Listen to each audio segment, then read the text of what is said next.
नमस्कार मंडळी, चवीचे खवय्ये या यूट्यूब चॅनलमध्ये सर्व खवय्यांचे मनापासून स्वागत आहे. आपल्या प्रत्येकाच्या घरी आठवड्यातून 1 ते 2 वेळा उपीट बनवलं जातं. पण आपण लग्न पंक्तीमध्ये किंवा नाश्ता सेंटरमध्ये उपीट खातो तसं उपीट घरी बनवायला जमतच नाही. एक तर तो चिकट होतो किंवा त्याचा लगदा होतो. आपण पाहू शकता व्हिडिओमध्ये हे उपीट एकदम मऊसूद दाणेदार झालेलं आहे. असंच उपीट तुम्ही सुद्धा बनवू शकता काही टिप्स आणि ट्रिक्स फॉलो केल्यावर. चला तर मंडळी, बोलण्यामध्ये जास्त वेळ वाया न घालवता लगेच रेसिपीला सुरुवात करू. इथे उपमा बनवण्यासाठी जाड बुडाची कढई घ्यायची आपल्याला. त्यामध्ये आपल्याला 1 चमचा साजूक तूप टाकायचं. इथे तूप चांगलं गरम झाले की ते 1 वाटी रवा घेतलेला आहे.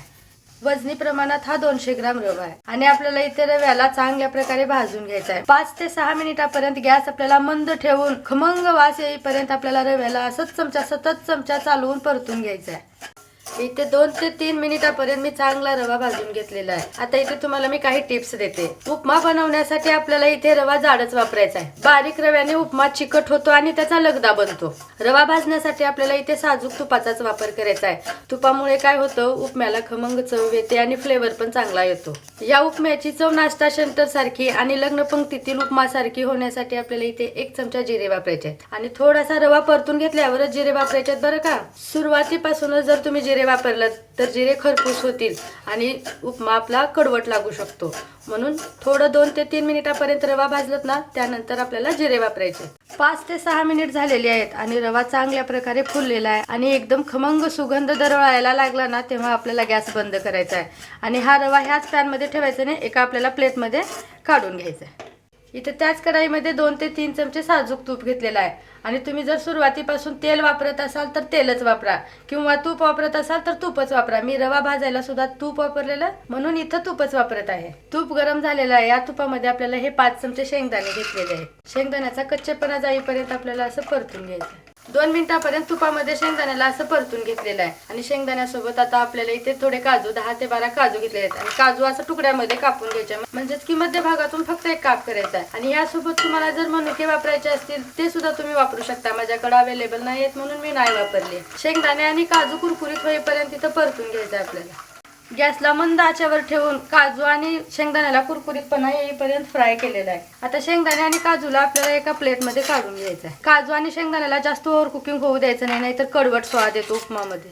ह्याच तुपामध्ये अर्धा चमचा इथे मी राई वापरत आहे आणि राई चांगल्या प्रकारे चटकायला लागली की त्याच्यामध्ये 1 चमचा उडदाची डाळ आणि ही 1 चमचा चणा डाळ, ह्या डाळींना चांगल्या प्रकारे चमचा चालवत कुरकुरीतपणा येईपर्यंत आपल्याला तळून घ्यायचा आहे आणि गॅस आपल्याला मंद आचेवरच ठेवायचा शेवटपर्यंत. आता डाळीचा पूर्णपणे कच्चेपणा गेलेला आहे आणि डाळ आपली कुरकुरीत झालेली आहे. तर इथं हा मोठ्या आकाराचा 1 कांदा, आता कांद्यासोबतच आपल्याला इथे 1 इंच आला असं किसून घ्यायचा आहे. इथं 2 ते 3 हिरव्या मिरच्या असं बारीक चिरून घ्यायच्या आहेत आणि इथं थोडासा कढीपत्ता. या सर्व जिन्नसांना आपल्याला चांगल्या प्रकारे परतून घ्यायचा आहे आणि कांद्याला आपल्याला गुलाबी रंगावर परतून नाही घ्यायचा आहे, फक्त कांद्याचा कच्चेपणा जाईपर्यंत आणि ट्रान्सपरंट दिसेपर्यंतच परतून घ्यायचा आहे. कांद्याला थोडंसं परतून झालेलं आहे आणि कांदा ट्रान्सपरंट दिसत आहे, तर 1 लहान आकाराचा गाजर थोडंसं जाडसर चिरून घ्यायचं आहे आणि इथं थोडेसे असे वटाणे घ्यायचे आहेत. फ्रोझन वटाणे घेतलं तरी पण चालेल, मी फ्रेश वटाणे वापरलेली आहे. आता या सर्व जिन्नसांना आपल्याला चांगल्या प्रकारे थोडासा कच्चेपणा जाईपर्यंत परतून घ्यायचा आहे आणि परतत असताना आपल्याला गॅस मध्यमच ठेवायचा आहे. तुम्ही वाटल्यास तर तुमच्या आवडीसवडीनुसार यामध्ये आणखीन भाज्याचा वापर करू शकता, म्हणजेच की बीन्स, शिमला मिरची अशा भाज्या तुम्ही इथे वापरू शकता. फक्त मी गाजर आणि वटाणेच वापरून हा उपमा बनवत आहे. आता ह्या भाज्या चांगल्या प्रकारे परतून घेतलेल्या आहे आणि यांचा कच्चेपणा पूर्णपणे गेलेला आहे. आता आपल्याला काय करायचं आहे, 1 वाटी रव्यासाठी इथे 3.5 वाट्या पाणी वापरत आहे. हे महत्वाची टिप्स आहे बरं का. 3.5 वाट्या पाणी हे परफेक्ट मेजरमेंट आहे आणि पाण्यात आपल्याला चवीपुरतं मीठ टाकायचं आणि या पाण्याला छानशी उकळी येण्याची वाट बघायची. तर इथं पाण्याला खळखळून उकळी आलेली आहे आणि आपल्याला गॅस मंद ठेवायचा आहे आणि त्याच्यामध्ये हा भाजून ठेवलेला रवा असं 1 समान ओतून घ्यायचा आहे आणि सतत चमचा चालवतच राहायचा बरं का. चमचा चालवल्यामुळे काय होतं, गुठळ्या पडत नाहीत आणि गुठळ्या मोडत सतत चमचा आपल्याला चालवून घ्यायचा इथे. आणि पाण्याची इथे सर्वात महत्वाची टिप्स ऐकून घ्या. इथे 1 वाटी रव्यासाठी आपल्याला पाणी तिप्पट प्रमाणात वापरायचं आहे. म्हणजे 1 वाटी रवा असला ना तर 3 वाट्या पाणी हे परफेक्ट मेजरमेंट आहे.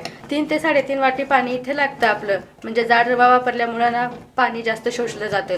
तुम्ही बघू शकता मंडळी, इथे 2 मिनिटं झालेली आहेत आणि रव्याने पूर्ण पाणी शोषून घेतलेलं आहे. आता इथे काय करायचं आहे, आपल्याला आणखी 2 ते 3 मिनिटापर्यंत असं झाकण लावून आपल्याला दणदणीत वाफ काढून घ्यायची.